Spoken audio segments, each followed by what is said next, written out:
ये एक बहुत ही चौंकाने वाला, मतलब सच में डराने वाला वैज्ञानिक तथ्य है कि जब तक किसी इंसान को आईने में अपने बाल कम होते हुए दिखाई देते हैं ना, हाँ, तब तक बहुत देर हो चुकी होती है। बिल्कुल, तब तक उस हिस्से के लगभग 50% बाल हमेशा के लिए झड़ चुके होते हैं। आधा नुकसान हो चुका होता है और किसी को भनक तक नहीं लगती। मैं तो ये सोचकर ही हैरान रह गई। और यहीं से बालों के झड़ने की असली त्रासदी शुरू होती है। हम अक्सर क्या करते हैं कि बालों के झड़ने का सारा दोष ना अपने जेनेटिक्स या किस्मत पर मढ़ देते हैं। लोग मान लेते हैं कि परिवार में बाल कम है तो मेरा भी यही भविष्य है। वही तो। लेकिन आज हमारे पास जो स्रोत सामग्री है, 10 commandments of follicle health and preservation, वो इस पूरी धारणा को जड़ से उखाड़ फेंकती है। आज की इस विस्तृत चर्चा में हम देखेंगे कि बालों का गिरना कोई अनसुलझी पहेली नहीं है। बिल्कुल नहीं है। बल्कि ये अक्सर उन सामान्य गलतियों और आदतों का नतीजा होता है जो हम हर दिन अनजाने में करते हैं। ये आदतें हमारे बालों की जड़ों यानी फॉलिकल्स को लगातार नुकसान पहुंचाती हैं। सही कहा। हमारा आज का मिशन इन 10 गलतियों को पहचानना और उनके पीछे के विज्ञान को समझना है। तो चलिए इसे थोड़ा विस्तार से समझते हैं। शुरुआत उस सबसे खतरनाक अप्रोच से करते हैं जिसे वेट एंड सी या रुको और देखो की नीति कहा जाता है। जैसा कि हमने अभी शुरुआत में उस 50% बालों के झड़ने वाले आंकड़े की बात की, जो कि बहुत डरावना है। हाँ, बहुत। लोग अक्सर शुरुआती लक्षणों को बिल्कुल नजरअंदाज कर देते हैं। चौड़ी होती मांग या नहाते वक्त ड्रेन में पड़े बालों को तब तक अनदेखा किया जाता है जब तक कि स्कैल्प साफ दिखने न लगे। ये तो बिल्कुल वैसा ही है जैसे कार के डैशबोर्ड पर चेक इंजन की लाइट जल रही हो और उसे तब तक नजरअंदाज किया जाए जब तक कि इंजन से धुआं ना निकलने लगे। बहुत सही उदाहरण है ये। लेकिन मतलब जीव विज्ञान के नजरिए से ऐसा क्यों होता है कि इतना भारी नुकसान होने तक हमें कुछ पता ही नहीं चलता? कुछ तो संकेत होना चाहिए ना। यहाँ जो बात सबसे दिलचस्प है वो है बालों का घनत्व। इंसानी सिर पर बालों की डेंसिटी बहुत अधिक होती है। जब बाल गिरना शुरू होते हैं तो आसपास के बाल उस खाली जगह को प्राकृतिक रूप से ढक लेते हैं। अच्छा, तो वो एक तरह से छिप जाता है। बिल्कुल। और फॉलिकल्स अचानक से नहीं मरते, वे धीरे धीरे छोटे होने लगते हैं। इस प्रक्रिया को मिनिएचराइजेशन कहते हैं। मिनिएचराइजेशन मतलब वे सिकुड़ रहे हैं। हाँ, इस प्रक्रिया में बाल पतले और छोटे हो जाते हैं और अंततः फॉलिकल काम करना बंद कर देता है।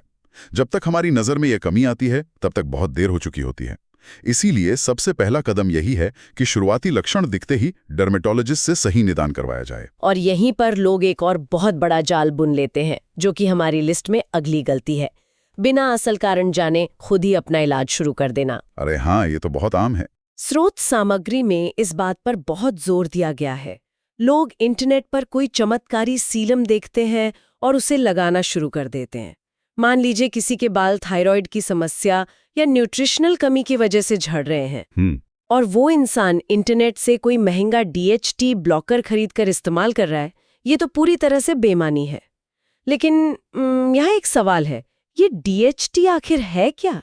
बालों के झड़ने के हर विज्ञापन में इसका नाम लिया जाता है। DHT यानी डाईहाइड्रोटेस्टोस्टेरोन, ये एक एंड्रोजन हार्मोन है जो टेस्टोस्टेरोन से बनता है। जेनेटिक रूप से संवेदनशील लोगों में जब ये हार्मोन स्कैल्प में मौजूद रिसेप्टर से जुड़ता है ना, तो ये बालों की जड़ों यानी फॉलिकल्स में खून का प्रवाह कम कर देता है। खून का प्रवाह कम कर देता है। हाँ, और इसकी वजह से बाल शाब्दिक रूप से भूखे मरने लगते हैं और सिकुड़ जाते हैं। DHT ब्लॉकर्स इसी हार्मोन को रोकने का काम करते हैं। समझ गई। लेकिन अगर बालों के झड़ने की असली वजह शरीर में विटामिन D, B12, आयरन की कमी या TSH का असंतुलन है, तो स्कैल्प पर दुनिया का सबसे बेहतरीन DHT ब्लॉकर लगाने से भी कोई फायदा नहीं होगा। बिल्कुल, वो तो अंधेरे में तीर चलाने जैसा हो गया। एकदम सही। बिना ब्लड टेस्ट के इलाज करना पैसे और समय दोनों की बर्बादी है। और मान लेते हैं कि किसी ने सही डॉक्टर को दिखा भी लिया और सही इलाज शुरू कर दिया, तब भी एक और बहुत बड़ी मनोवैज्ञानिक बाधा सामने आती है। वो है धैर्य की कमी। Mistake number 10। लोग 3 हफ्ते में नतीजे ना मिलने पर इलाज छोड़ देते हैं। मतलब लोग इन चमत्कारी दावों में क्यों फंस जाते हैं, जबकि जीव विज्ञान के हिसाब से बालों का विकास इतना धीमा होता है? क्योंकि इंसानी फितरत तुरंत नतीजे चाहने की होती है, लेकिन बालों का अपना एक अलग ही बायोलॉजिकल साइकिल होता है। बालों के विकास के 3 मुख्य चरण होते हैं। एनाजन, जो कि ग्रोथ फेज है, कैटाजन यानी ट्रांजिशन, और टीलोजन, जो कि रेस्टिंग या झड़ने का चरण है। अच्छा, तो ये एक चक्र है। हाँ, और जब कोई वैज्ञानिक रूप से प्रमाणित और सही इलाज शुरू किया जाता है तो वो इलाज कमजोर और रेस्टिंग चरण वाले बालों को बाहर धकेल देता है ताकि नए और मजबूत बाल उनकी जगह ले सके। 1 मिनट, इसका मतलब है कि सही इलाज शुरू करने पर शुरुआत में बाल और ज्यादा झड़ सकते हैं? निश्चित रूप से। इसे शेडिंग फेज कहा जाता है। अरे बाप रे। हाँ, और लोग इसी शुरुआती झड़ने से घबरा जाते हैं। उन्हें लगता है कि दवा नुकसान कर रही है और वे इलाज बीच में ही रोक देते हैं, जबकि असल में ये इस बात का संकेत है कि दवा काम कर रही है। तो मतलब किसी भी इलाज को कितना समय देना चाहिए? बालों के जीवन चक्र को देखते हुए किसी भी इलाज को अपना पूरा असर दिखाने के लिए कम से कम 3 से 6 महीने का समय चाहिए होता है। तुरंत नतीजे पाने की ये चाहत अक्सर लोगों को उनके सही इलाज से भटका देती है। खैर, मानसिकता की इस उलझन से बाहर निकले तो एक और बड़ी चुनौती सामने आती है, वो है बालों के साथ हमारी रोजमर्रा की शारीरिक लड़ाई, यानी एक्सटर्नल फिजिकल ट्रॉमा। जो कि बहुत लोग अनजाने में करते हैं। बिल्कुल। और इसमें सबसे पहला नंबर आता है तौलिए से बाल सुखाने के तरीके का। स्रोत के अनुसार गीले बाल अपनी सबसे कमजोर अवस्था में होते हैं। मुझे तो ये गीले नाजुक टिश्यू पेपर जैसा लगता है, जिसे अगर जोर से रगड़ा जाए तो वो तुरंत फट जाता है। अच्छी तुलना है। लेकिन क्या सच में एक पुरानी सूती टी शर्ट का इस्तेमाल एक आम तौलिए से इतना बेहतर है? मतलब ये घर्षण या फ्रिक्शन को कैसे रोकता है? देखिए, जब बाल गीले होते हैं तो उनका सुरक्षात्मक बाहरी आवरण, जिसे क्यूटिकल कहते हैं, वो पानी सोख लेता है। क्यूटिकल की संरचना ना किसी छत के टाइल्स जैसी होती है। छत के टाइल्स? हाँ, जब ये गीले होते हैं तो ये टाइल्स सूजकर ऊपर उठ जाती हैं और बाल बहुत ज्यादा लचीले हो जाते हैं। अब एक आम सूती तौलिए में धागों के छोटे छोटे लूप्स होते हैं। अच्छा, वो खुरदरापन। बिल्कुल। जब उस तौलिए से बालों को जोर से रगड़ा जाता है तो वे लूप्स उठी हुई क्यूटिकल टाइल्स में फंस जाते हैं और उन्हें उखाड़ देते हैं। ये मैकेनिकल डैमेज है, जिससे बाल बीच से टूटते हैं और दो मुंहे हो जाते हैं। ओह, तो ये इसलिए इतना बुरा है। हाँ, इसके विपरीत एक पुरानी सूती टी शर्ट या माइक्रोफाइबर तौलिए की सतह बिल्कुल सपाट होती है। उसमें फंसने के लिए कोई लूप नहीं होता। बालों को बस थपथपाकर सुखाना चाहिए ताकि नमी सोख ली जाए, घर्षण ना हो। ये एक बहुत ही बारीक लेकिन महत्वपूर्ण विज्ञान है। और जब हम बालों के भारी आवरण को नुकसान पहुंचाने की बात कर रहे हैं, तो हीट स्टाइलिंग को कैसे भूल सकते हैं? वो तो बालों का सबसे बड़ा दुश्मन है। रोजाना तेज गरम ड्रायर या फ्लैट आयरन का इस्तेमाल। स्रोत सामग्री एक बहुत ही तीखे शब्द का इस्तेमाल करती है कि ये बालों के प्रोटीन यानी केराटिन को एक तरह से पका देता है। पकाना एक बहुत ही सटीक वैज्ञानिक वर्णन है। बाल मुख्य रूप से केराटिन नामक प्रोटीन से बने होते हैं और एक स्वस्थ बाल के अंदर प्राकृतिक रूप से नमी या पानी ट्रैप होता है, जो उसे लचीलापन देता है। जब बालों पर 200 डिग्री सेल्सियस का आयरन रखा जाता है तो वह अंदरूनी नमी अचानक से उबलने लगती है। इस प्रक्रिया को फ्लैश बॉइलिंग कहा जाता है। Flash boiling? क्या बात कर रहे हो? मैंने यानी बालों के अंदर पानी सच में उबलने लगता है? हाँ बिल्कुल। पानी वाष्पित होकर बालों के शाफ्ट के अंदर छोटे छोटे बुलबुले बना देता है। जब ये बुलबुले फैलते हैं तो वह बाल के बाहरी आवरण को फाड़कर बाहर निकलते हैं। बाप रे, सुनकर ही दर्द हो रहा है बालों के लिए। है ना? इस प्रक्रिया में बाल अंदर से खोखले और बेहद रूखे हो जाते हैं। एक बार जब केराटिन इस तरह से डैमेज हो जाता है तो उसे किसी भी तेल या सीरम से वापस नहीं जोड़ा जा सकता। वो नुकसान स्थायी है। तो इसका समाधान क्या है? इसीलिए हमेशा सबसे कम हीट सेटिंग का इस्तेमाल करने, हीट प्रोटेक्टेंट स्प्रे लगाने और जहां तक हो सके बालों को प्राकृतिक रूप से हवा में सूखने देने की सलाह दी जाती है। ये सच में डराने वाला है। और मैकेनिकल डैमेज की इसी कड़ी में ट्रैक्शन एलोपेशिया का भी जिक्र है। हाँ, मिस्टेक नंबर 4। आजकल टाइट पोनीटेल, कसी हुई चोटी या मैन बन का बहुत चलन है।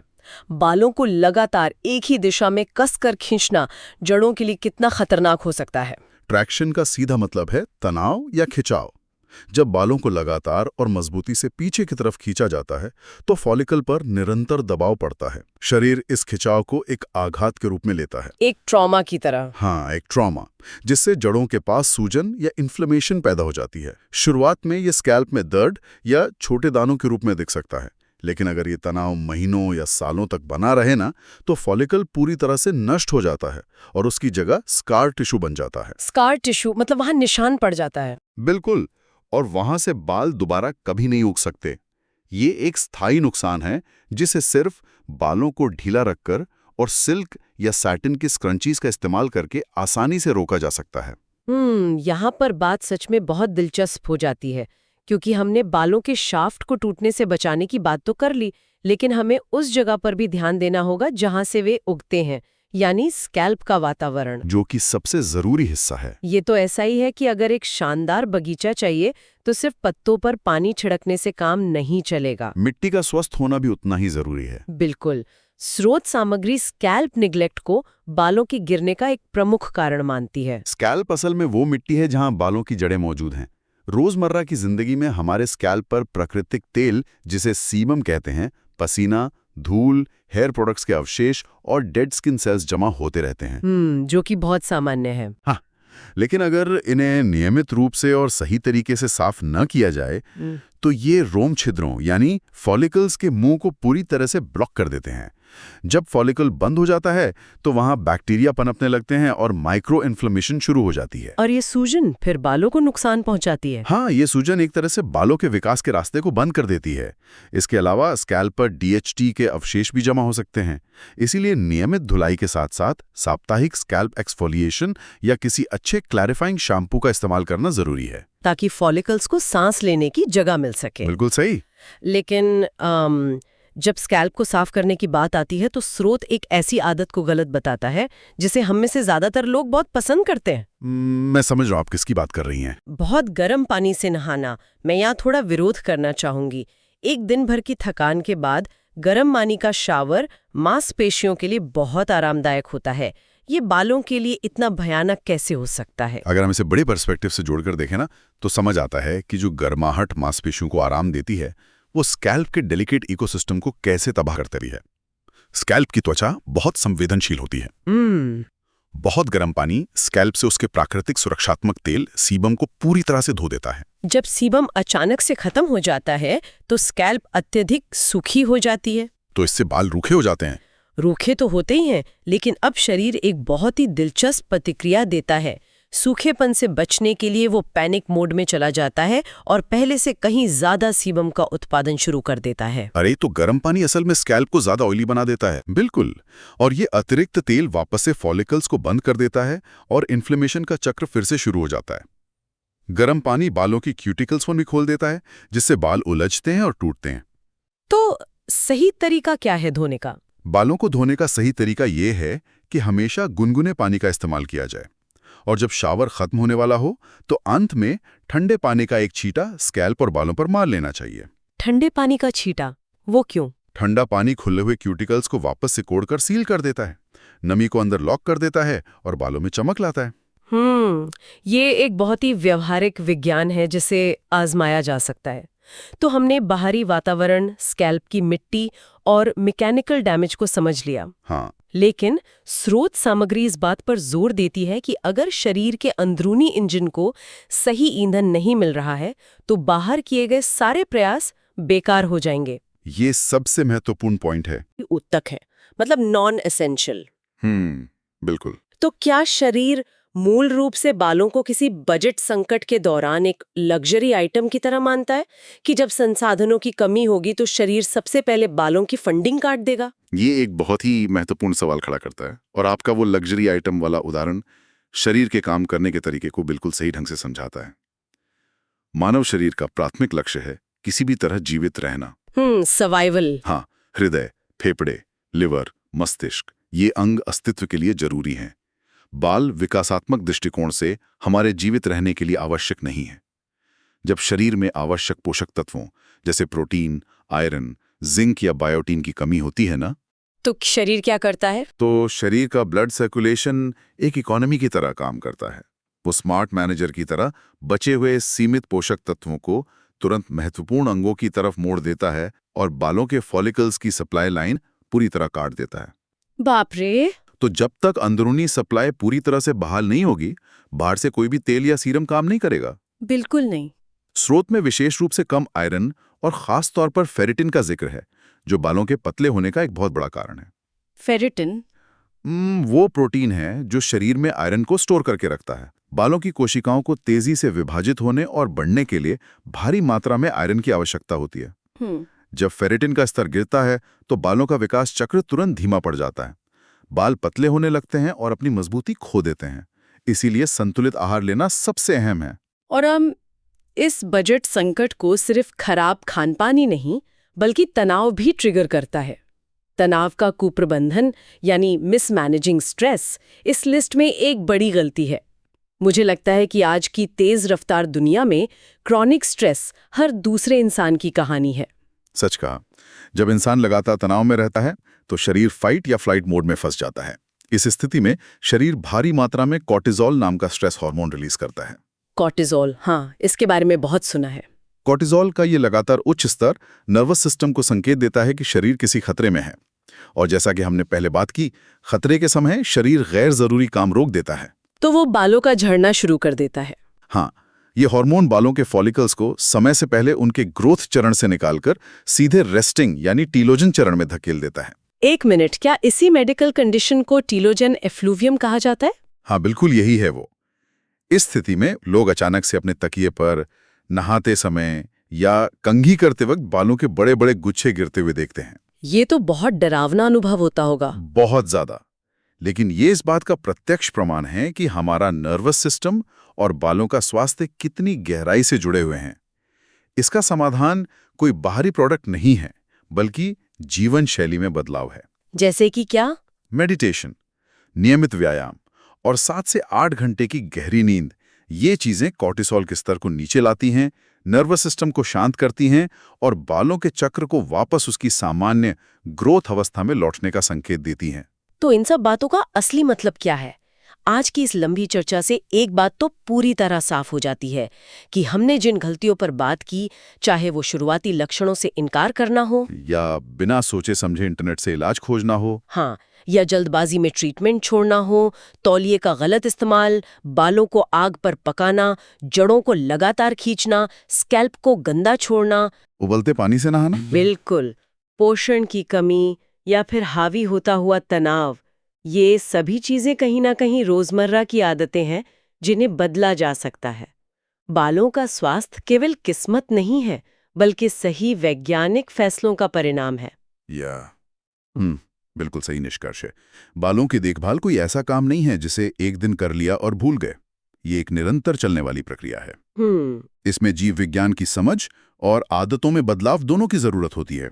जब हम बालों के स्ट्रक्चर और शरीर की प्राथमिकताओं को समझ लेते हैं ना, तो उन आदतों को छोड़ना बहुत आसान हो जाता है जो अनजाने में नुकसान पहुंचा रही थी। आज की इस विस्तृत चर्चा को समेटते हुए अगर हम उस लग्जरी आइटम वाले सिद्धांत पर वापस लौटें तो एक बहुत ही गहरा विचार सामने आता है। बताइए। अगर हमारा शरीर किसी भी तरह के तनाव, बीमारी या खराब पोषण के दौरान बालों को एक गैर जरूरी ऊतक मानकर उसकी सप्लाई सबसे पहले रोकता है, तो शायद हमारे बाल वास्तव में हमारे पूरे अंदरूनी स्वास्थ्य का सबसे पहला और स्पष्ट अर्ली वार्निंग सिस्टम यानी चेतावनी प्रणाली है। ये इस पूरे विषय को देखने का एक बहुत ही शानदार और विश्लेषणात्मक नजरिया है। तो क्या बालों को सिर्फ सुंदरता या दिखावे के नजरिए से देखने के बजाय हमें उन्हें अपने शरीर के अंदरूनी स्वास्थ्य के डेली रिपोर्ट कार्ड के रूप में नहीं पढ़ना चाहिए? बिल्कुल पढ़ना चाहिए।